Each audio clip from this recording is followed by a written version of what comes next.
अभी पिछले हफ्ते की बात है। अकेली गई थी मैं डॉक्टर के पास और डॉक्टर ब्लड टेस्ट हुआ, बट ब्लड टेस्ट करवाया तो डॉक्टर बोला कि आयरन कम है, तो चढ़ाना पड़ेगा, वो सुई वुई डाल के आयरन को चढ़ाना पड़ेगा। तो अकेली थी मैंने बोला उसमें क्या है, चल करते हैं, जो करना है तो करना है। तो मैंने बोला चल प्रोसीजर शुरू करूँ। तो वो बोली कि ये इंजेक्शन लगेगा, सुई लगेगा, एक घंटा आधा घंटा कुछ लगेगा। मैंने बोला ठीक है आप शुरू करो, अभी यीशु मसीह तो मेरे साथ है ही, मेरे को डरने की क्या ज़रूरत है। तो मैं गई और चालू हो गया सब, इंजेक्शन डाला, सुई डाला, ये डाला, सब डाला।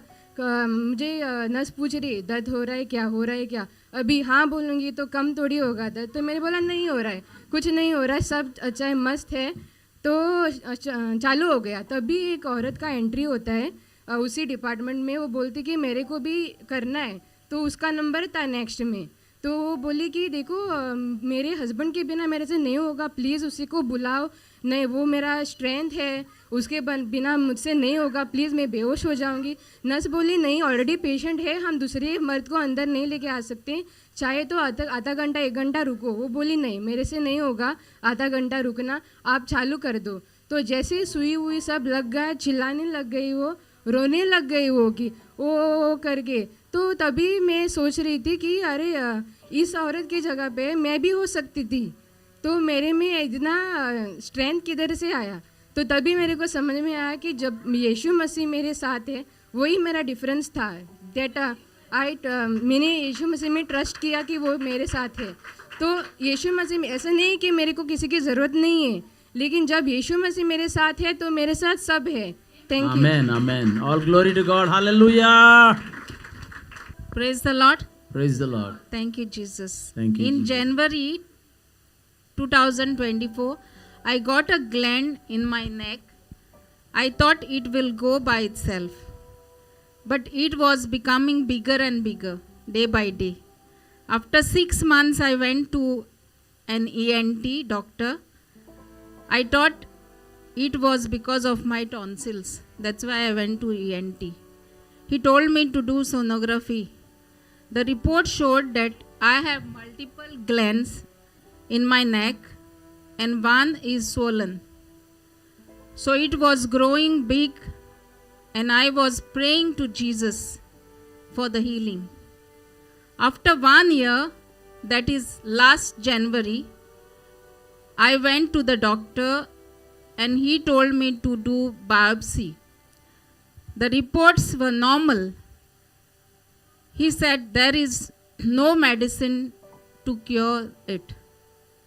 He said we have to operate and then send it to do the biopsy again. It was really looking bad. The lump was here. I don't know how many of you all had seen the lump. But still we were praying and asking God to show us if we should operate or no. So through one of our brother, God spoke to me not to do the operation.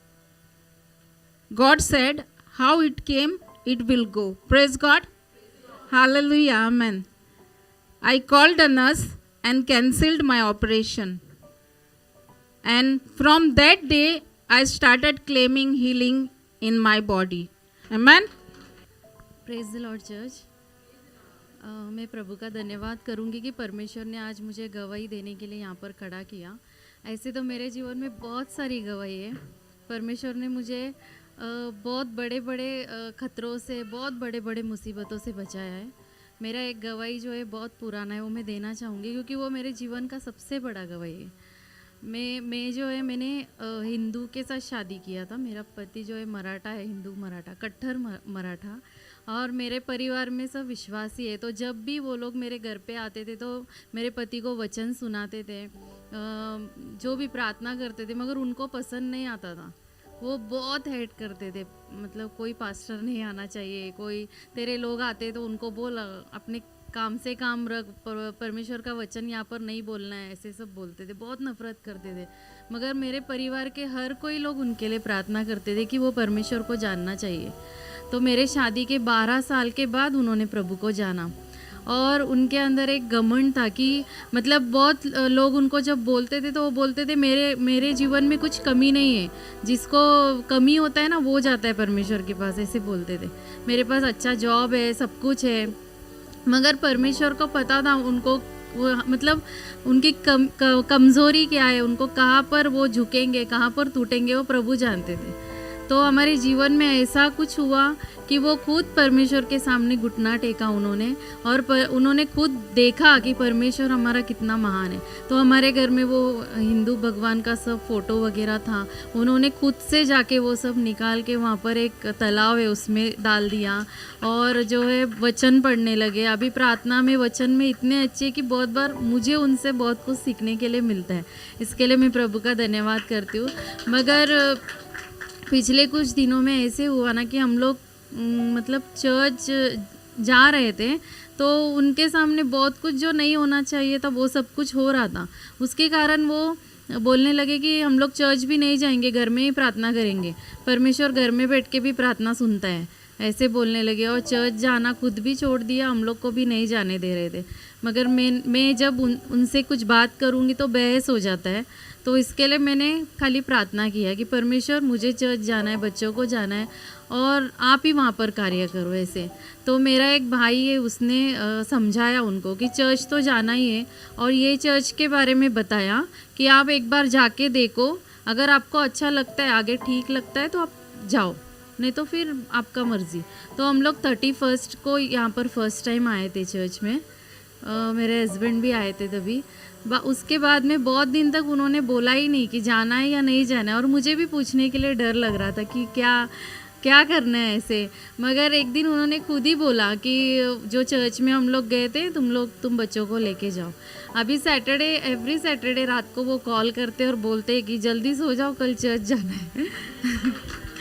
इसके लिए मैं प्रभु का धन्यवाद करती हूँ कि परमेश्वर ने मतलब सब कुछ था मेरे पास, मगर बहुत कमी था कि मतलब मुझे ऐसा था कि मेरा पूरा परिवार मिलके पति के साथ चर्च जाना है, वो मेरा सबसे बड़ा सपना था, और परमेश्वर ने उसको पूरा किया। इसके लिए प्रभु को धन्यवाद करती हूँ।